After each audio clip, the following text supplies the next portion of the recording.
reason why the equity market's on the highs, where everything recovered so fast. Because the Fed does what they do. They flooded the market with liquidity. They were like, we will, and they wrote the put, we will not let anyone go bust. You know? Yeah. And I think that was a psychological win for the crypto community. A, there was liquidity, but B, it was like, you started in this business because you were skeptical of centralized institutions. And we now just, with all the arrogance of the Fed and our regulators, we had a regulated bank go boom overnight. You know, we have a system that these banks are really highly levered, non-mark-to-market hedge funds. Yep. That have a quasi-guarantee, a maybe or maybe not guarantee from the government. So would I rather have my money in a Silicon Valley bank, or would I like it in a stable coin backed by treasury bills? Especially if they paid interest. And so like the great product, which the Fed won't allow at this point because all of a sudden it would really cut the banks at the knees, would be an interest-bearing to actually fulfill their dreams. And I thought we need to do some more radical things. I don't think we should do them inefficiently. I don't think we should do them where markets don't play a part. And so you can call me progressive, you can call me center left. Mm-hmm. I think crypto had that capacity to help. I think it still does. What has been freaking infuriating is it's the progressive wing that doesn't want to see it that way.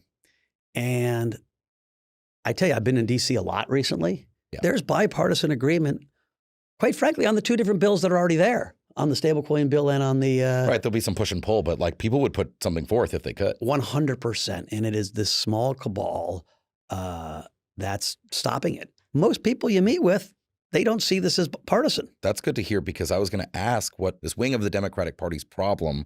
What is their problem with crypto? It doesn't. I don't understand. I have not gotten it explained to me, and I've asked a ton of people. It's only used for bad stuff. It's only rich guys made money.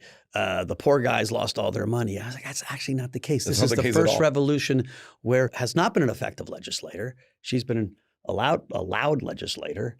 And I see that across the board in DC. It is so frustrating that the narcissism of politics. I mean, I'm in an industry with a lot of narcissists, right? Line up 13 billionaires and it's a degree of narcissism, right? We all, like, you when you have power, you have some narcissism. I get it. Anyone with a Twitter account is got, or an X account has got some narcissism, right? But it pales in compared to the politicians. Yeah. All right, let's shift gears a little bit. I wanted to ask you, Mike, about, you had mentioned this on criminal justice. You're well known for being a big patron of the Bail Project, right? What is that? What other criminal justice issues are you into? I know this is a bit of an aside. Let me tell you, at one point, crypto and bail were two of the most unpopular subjects in America. I was like, how did I pick those two? Listen, stepping back, we have a criminal justice system that is not just, that is not fair, that's not economic, that's not moral. And as I stumbled into it, just literally because my daughter was working for the Bronx Defenders in the craft, working on probation and parole laws. We just passed a huge law in Pennsylvania. Shout out to the Reform Alliance. I've got our own group of fellows. They're called Galaxy Leaders, where we have now 50, 60 people that work in the field that we've given fellowship, 2-year fellowships to. And so literally I've spent a huge amount of my time and resource trying to change both the narrative and the actual laws. We've got a long way to go there. Yeah. It sounds like a good cause, Mike. Let's shift gears again. I want to go back to macro and crypto. You talk about the Fed too. It's been a big year in rates, right, and in Fed policy. Yeah, listen, the Fed right now. Have they regained their credibility? Do they have credibility? How would you rate the Fed this year? So the hardest part about when people talk about central banks is it's a two-person partnership. It's the central bank and the government and the Treasury. It's really not the Treasury. It's the central bank and the Congress that together create economic policy or whoever are the stewards of your economy. Course one, construction. You know, after 2008, we stopped building houses. We have this huge deficit of housing in America. Tens of millions of houses that we need to build. And so the construction industry, which is by far the most cyclical, usually lays off the most people, isn't laying people off because they got too many houses to build. Mm-hmm. And so the construction industry is holding in. Autos, often cyclical, right?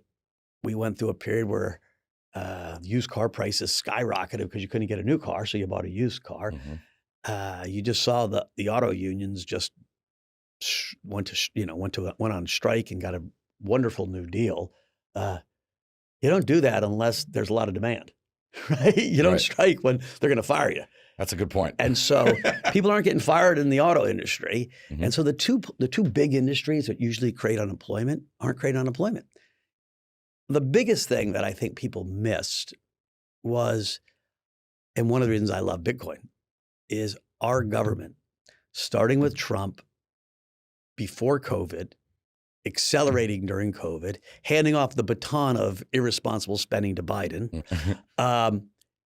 It made zero sense for a $160 billion hedge fund to have a position in an asset that was big. Right. And so only at $500 billion, $1 trillion and real liquidity does any asset make sense for big portfolios, for the real big ones. Right. And so we have grown into, we're now big enough for anyone. We weren't when we were a $200 billion asset. We just weren't, right?